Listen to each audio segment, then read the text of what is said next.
छाप तिलक सब चीर मुझे नैना मिलाई के छाप तिलक सब चीर मुझे नैना मिलाई के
छाप तिलक सब छीनी रे मुँह से नैना मिलाई के।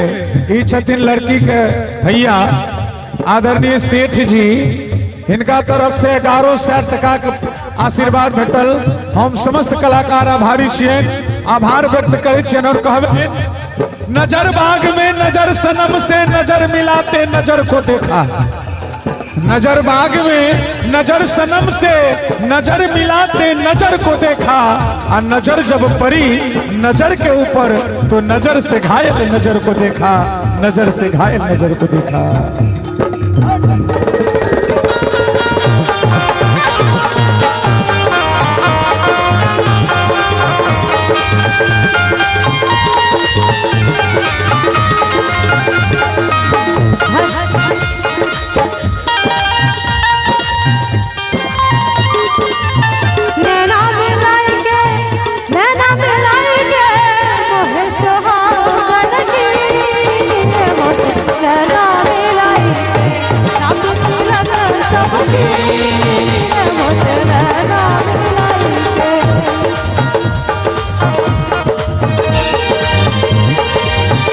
मेरी सखी